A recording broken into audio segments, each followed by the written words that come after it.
Bonjour à tous les Wargamers. Aujourd'hui on se retrouve pour un petit épisode de tuto peinture dans Warhammer 40K.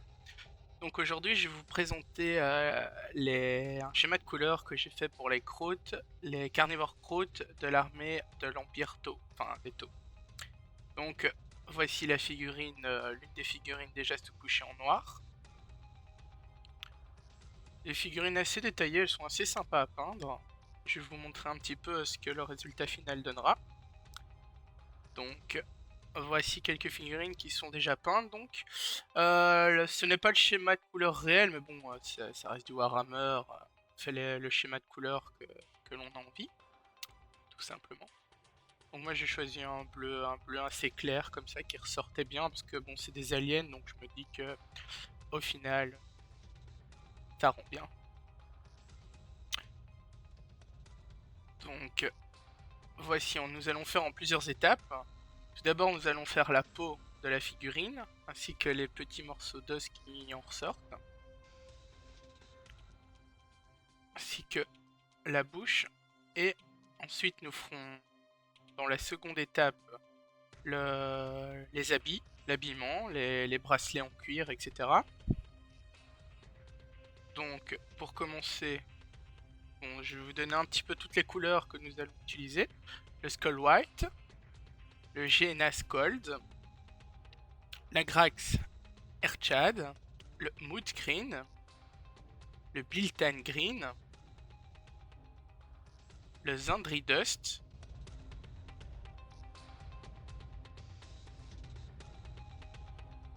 le Lothern Blue pour la peau, et le Sycorax Bronze, couplé au Scrag Brown.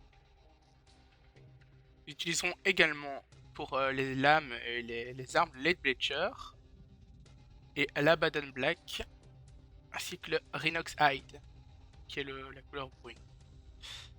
Et pour tout cela, le Nulling Hold pour l'usure des armes et du métal, etc. Le Seraphin Sepia pour, pareil, c'est une encre aussi pour l'usure des vêtements.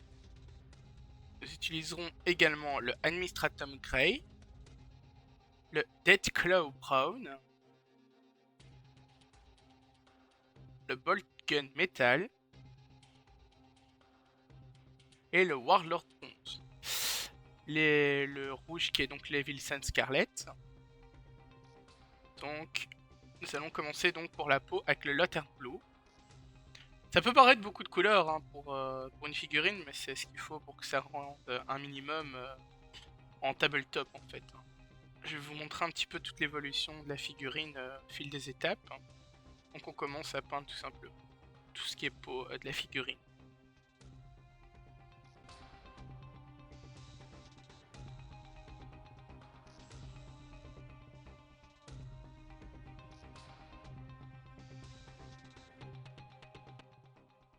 N'ayez pas peur de dépasser, c'est pas grave, hein, le socle, on pourra toujours le faire après. Le socle se fait en dernier.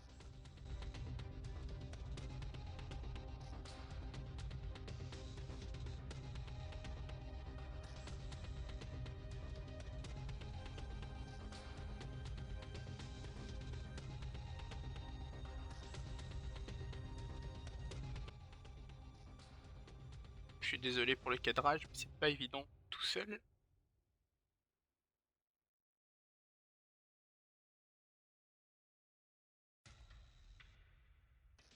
Là on peut y aller grossièrement pour la peau, sans hésitation.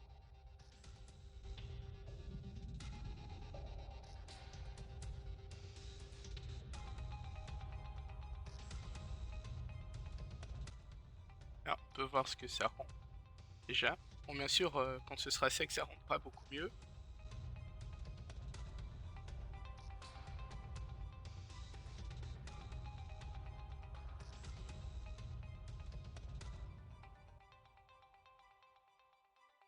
Je vous conseille de faire vos figurines en plusieurs étapes, même pour la peau, pour ne pas en mettre partout sur vos doigts et en plus pour ne pas abîmer la peinture que vous avez déjà placée.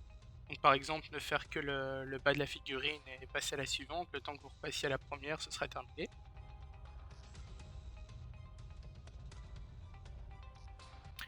Donc voilà, ici nous avons une figurine totalement peinte, enfin du moins toute la peau est totalement peinte.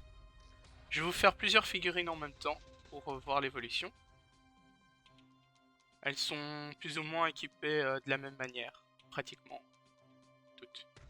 Donc ici nous allons utiliser le mouse green, tout simplement faire la bouche, enfin la langue.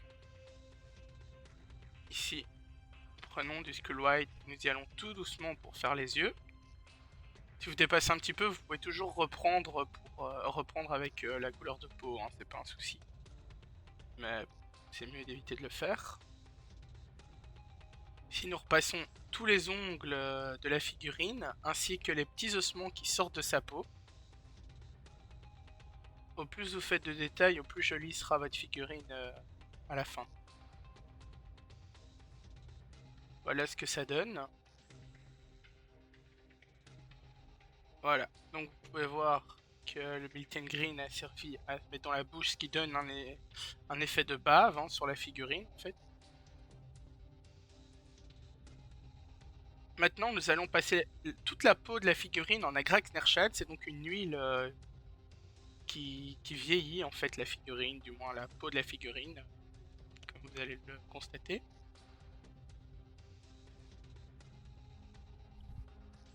Là vous pouvez y aller sans hésiter. Mais attention de ne pas en mettre de trop, sinon quand ça va sécher ça va faire des gros pâtés qui ne sont vraiment pas jolis à voir. Voilà la figurine sèche. On peut voir, on voit pas extrêmement bien la caméra, mais on peut voir que ça vieillit un petit peu la peau, ça use un peu la peau, ce qui donne du réalisme à la figurine.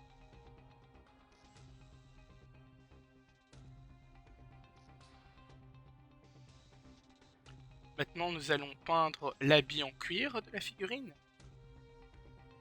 ainsi que le holster de son arme.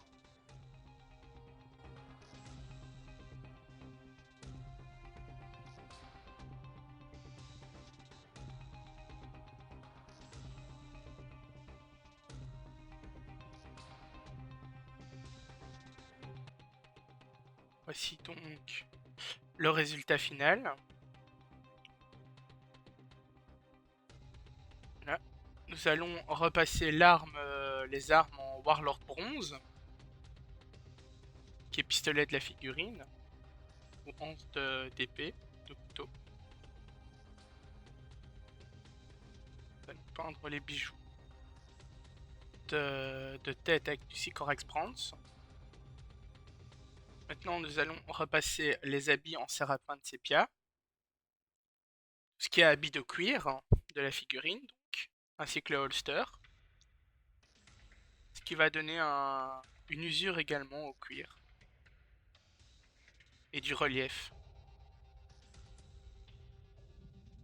Après avoir mis du métal sur les épaules, nous allons mettre donc du Null Hold pour vieillir également les épaulières ainsi que les pistolets, le reste du pistolet. On peut voir la différence légère sur la figurine de gauche avec lui.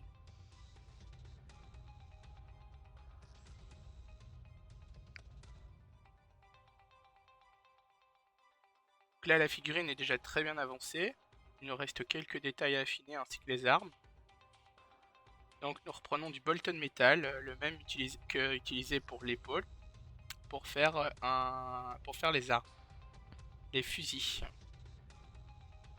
On fait un brossage à sec sur l'intégralité du fusil, sauf aux endroits du cuir où on mettra du Declau Brown, et sur les lames où on mettra là de l'iron. On peut également mettre de l'Evil Sense sur le mécanisme d'armement des armes pour donner un petit peu de couleur à la figurine, si la peau est déjà pas mal. Ici, nous repassons un coup d'Agrax Nerchad sur les cuirs, Nous repassons un coup d'Agrax Nerchad sur les tissus de l'arme. Du Séraphin de Sépia sur les parties en cuir.